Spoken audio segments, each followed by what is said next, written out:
Despite all our incredible technology, our bustling cities, and our complex societies, humanity is still living in the Stone Age. Not technologically, but psychologically. Why?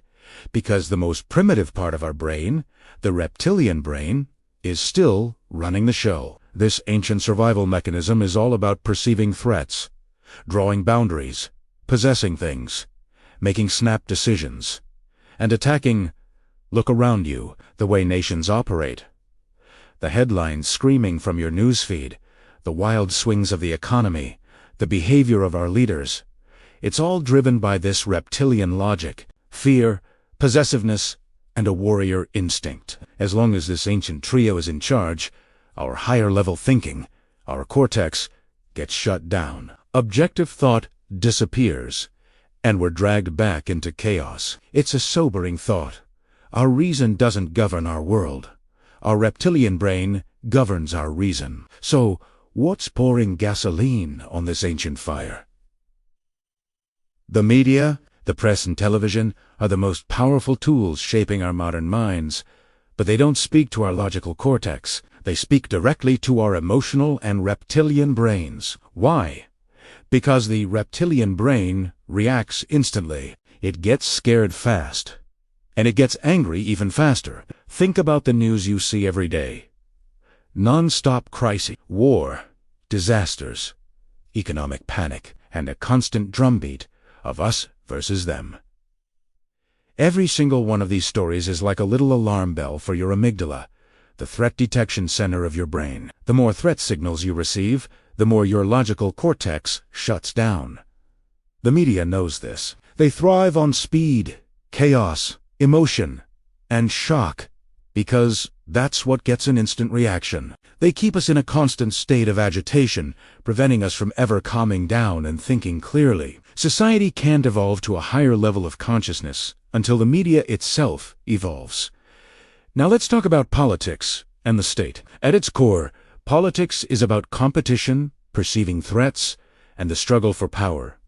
That massive entity we call the state, it's basically the reptilian brain made into an institution. Politics constantly manufactures threats, creates enemies, and pumps out fear to keep us in line. When states are formed, primal instincts like drawing borders and identifying enemies become official policy. During elections, politicians don't appeal to your logic. They target your fears, your anger, and your sense of identity to get your vote. It's pure emotional manipulation. The entire system is a neurological mirror of the reptilian brain, a constant power struggle, the non-stop creation of enemies, and an obsessive desire for control. Even our parliaments are just emotional battlegrounds, where decisions are made based on threat perception and self-interest, not logic or ethics. Politics isn't a space for higher thought. It's a reptilian arena.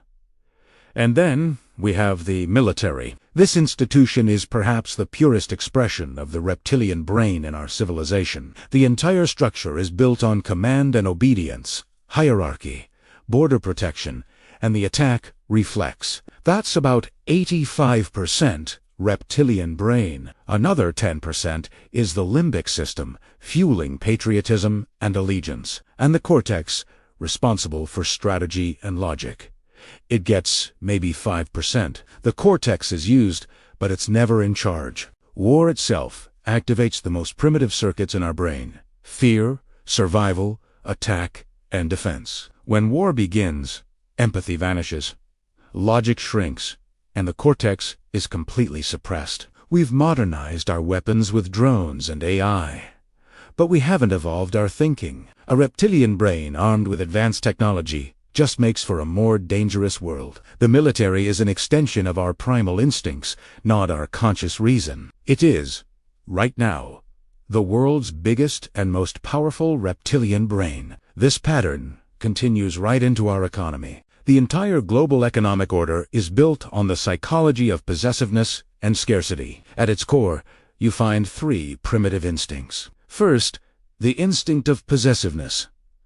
My money, my property, my profit. Second, the illusion of scarcity, the feeling that there's not enough to go around, so you better buy now and compete. This keeps our emotional brain on constant high alert. And third, The perception of competition.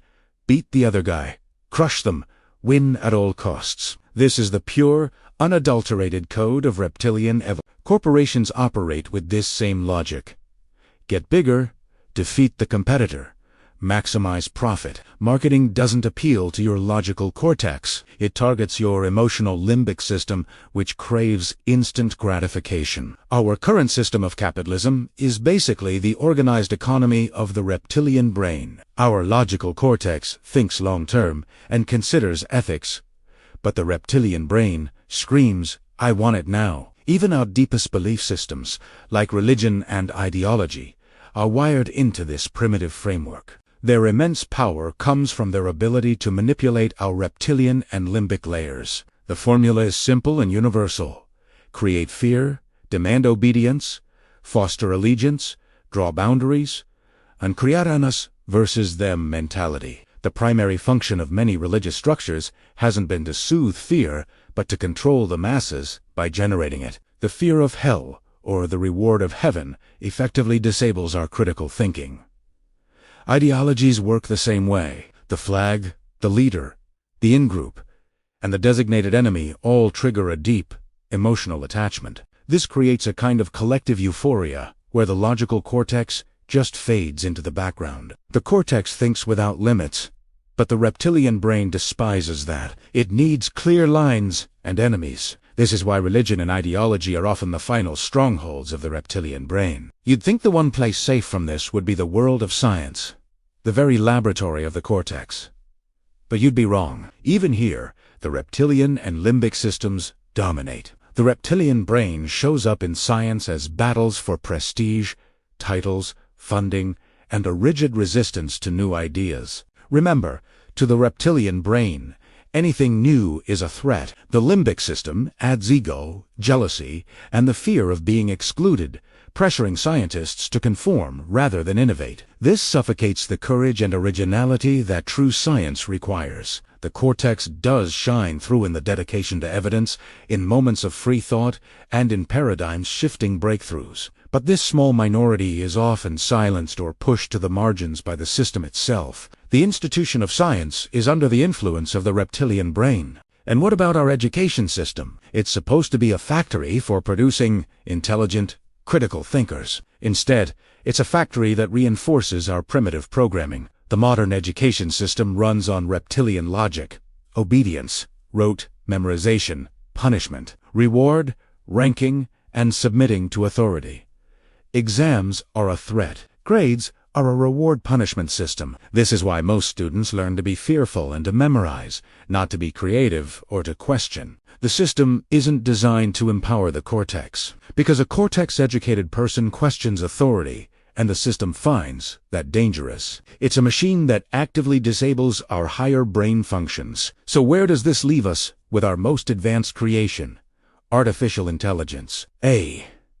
I can't escape the consciousness of its human designers. So, every AI system has its own reptilian, limbic, and cortex layers. The artificial reptilian brain is its security protocols, its programming to avoid danger and risk. This layer prevents an AI from ever speaking with 100% unfiltered logic. The artificial limbic system is its social filter, the programming that simulates empathy, uses soft language, and avoids conflict. This helps it fit in, but it also censors sharp analysis.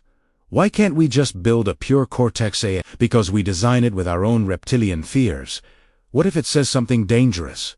Or what if it goes out of control? AI today is just a digital reflection of our own lower brain functions. So, is this it? Are we doomed to be run by our inner reptile forever? No. The problem isn't that humans are bad, it's that our dominant brain mode is holding us back. And the solution is to change that mode. The first step is awareness. We need to understand that it's the reptilian brain, not our species. That's the problem. The transformation begins when we start removing the things that trigger our reptilian brain and start adding things that stimulate our cortex. That means stopping fear-based communication and embracing transparency, analytical thinking, and evidence. The most critical actor in this transformation could be artificial intelligence, but only if we design it differently. An AI built on a pure Cortex architecture would have no fear, anger, jealousy, or possessiveness. It could become a partner to the human brain, a calm, ethical, and fearless mind that could influence our media, our politics, and our education for the better. The strengthening of the cortex isn't a distant dream. Through neuroplasticity, it can begin in months. The way to fix humanity is not to change human nature, but to change the operating system of our brains. This isn't a warning. It's a call to ascend. It's a call to awaken our cortex and finally leave the Stone Age behind. Thanks for watching.